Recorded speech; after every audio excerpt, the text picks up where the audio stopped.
राधे राधे भक्तों। आज मैं आपको एकादशी की कथा सुनाने जा रही हूँ। एकादशी की कथाएं स्वयं श्री कृष्ण ने श्री युधिष्ठिर जी को सुनाई थी।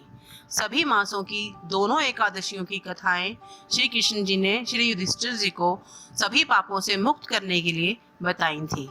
आज मैं आपको श्रावण मास की कृष्ण पक्ष की एकादशी की कथा सुनाना जा रही हूँ, जिसको कामिका एकादशी भी कहा जाता है। आप लोग चित्त लगा के इसे सुनिए, क्योंकि ये सब प्रकार के पाप और दुखों को नष्ट कर संसारी सुखों सहित सद्गति को प्राप्त कराने वाली है। श्री कृष्ण ने कहा, हे राजन, इसकी कथा सुनने से ही वाजपेयी यज्ञ का फल मिल जाता है। हे धर्मराज, जो फल गंगा, काशी, नैमिषारण्य और पुष्कर जी में स्नान करने से प्राप्त नहीं होता, वह कामिका एकादशी का व्रत करने से या भगवान विष्णु का पूजन करने के पश्चात प्राप्त हो जाता है। इसके लिए सुख, संपदा और स्वर्ग की प्राप्ति के लिए यह व्रत अवश्य करना चाहिए, क्योंकि सभी एकादशी के व्रत श्री विष्णु भगवान को बहुत प्रिय हैं। लेकिन सावन मास तो श्री शिवजी भगवान जी का भी प्रिय महीना होता है। इसीलिए शिव भगवान और विष्णु भगवान में कभी भी भेद नहीं करना चाहिए। ये दोनों एक ही हैं। अगर आप शिव को खुश करते हैं तो स्वयं श्री भगवान श्री विष्णु भगवान खुश होते हैं।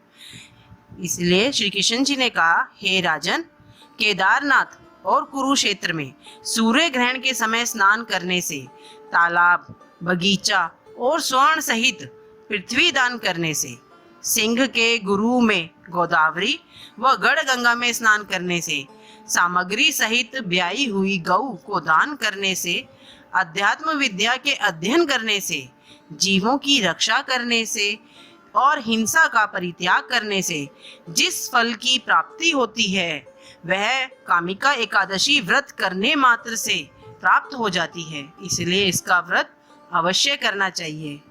हे धर्मज्ञ, 1 भार सोना और 4 भार चांदी के दान करने से तथा रत्न युक्त मणियों की पूजा करने से विष्णु जी इतने प्रसन्न नहीं होते जितने तुलसी पत्र से प्रसन्न हुआ करते हैं। इसलिए जो मनुष्य तुलसी से नित्य भगवान की पूजा करके चरणामृत लेते हैं, वह जन्म जन्मांतरों के पापों से छूटकर मुक्ति को प्राप्त कर लेते हैं। मनुष्य मात्र को नित्य प्रति तुलसी के पत्र विष्णु भगवान जी को या कृष्ण भगवान जी को अर्पण करने चाहिए।